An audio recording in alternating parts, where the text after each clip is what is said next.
I'm at the first ever Global Conference for Media Freedom in London, England, co-hosted by the governments of Canada and the United Kingdom, aimed at essentially exporting the idea of a free press to countries around the world. An important topic, one about which I care a great deal, but one that I'm not particularly optimistic the host governments care all that much about themselves.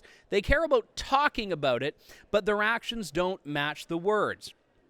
One example of this is apparent in who they've invited to participate. A number of representatives of fundamentally unfree countries are here.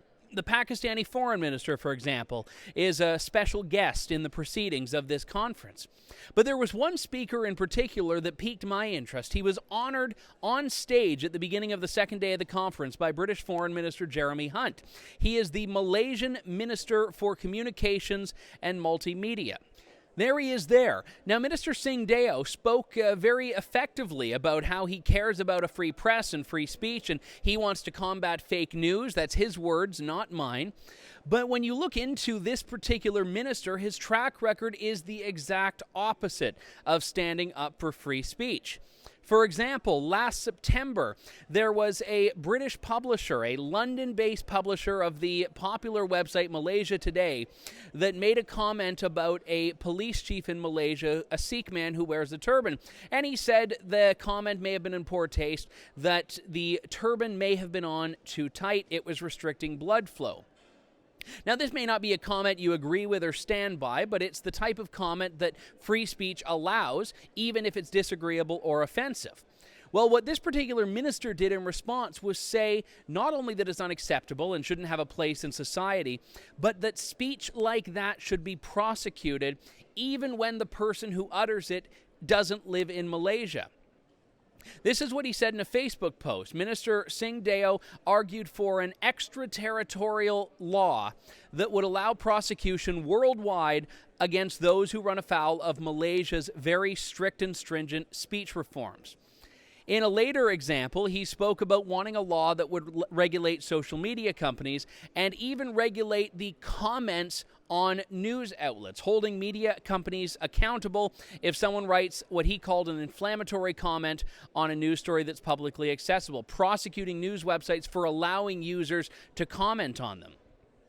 Now, these may be things that you would expect to hear from the Minister of Communications and Multimedia from Malaysia. In fact, I wouldn't be all that surprised about it, which is why I looked into this man in the first place. What is surprising, and I would say the paragon of hypocrisy, is that this man was not only invited to a press freedom conference, but given billing on stage alongside the foreign ministers of Canada and the United Kingdom, introduced as someone who is on the front lines of the free speech battles in his country. That's what happened with this particular minister.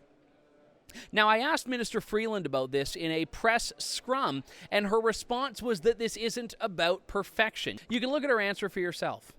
This is not meant to be a group of angels and a group of countries that are perfect. What it is meant to be is a group of countries that are, and not just the attendance is open, and I'm actually quite happy to have people who don't believe in media freedom be here to listen to us and have an opportunity to hear why we think it's important. But in terms of the group of countries, for example, signing on to our media pledge, the group of countries on a stage, it's not meant to be a gathering of angels. What it is meant to be, or of saints, it's meant to be a gathering of countries that sincerely appreciate the importance of media freedom and, crucially, sincerely believe in the value of working hard to get better. And I think in introducing the Malaysian minister, Secretary Hunt was very clear that that was the reason that the invitation had been extended to Malaysia. Now, I happen to agree with Minister Freeland's assertion that this isn't about perfection, that no country has a 100% successful track record at upholding free speech. But there is something to be said about the judgment of the countries that are telling us we need to take their lead when the people they're inviting aren't doing the same. And it's proof of what I've said all through this process, which is that Canada and the UK aren't interested in actually getting into the uncomfortable truths about free speech in their own countries and those of other countries here. They're more interested in talking a big game. And they've already, without having known how this conference would shape up, committed to having another one next year. And it's hard to imagine things will be any clearer then. We've heard from advocates and activists and NGOs that have been complaining about declining press freedom around the world, even in developed countries like Canada and the UK. You can be 8th on the list for global press freedom. You can be 18th as Canada is, or 33 as Britain is. But these are relative rankings. This doesn't mean that you are doing things right in your own country and you are protecting the free press and free speech rights of your country. But now they're wanting us to learn from Malaysia, from not just a government, but an individual government figure and politician who thinks that you should be able to prosecute internationally anyone who makes a mean comment online. And this is what we've learned at the Global Conference for Media Freedom.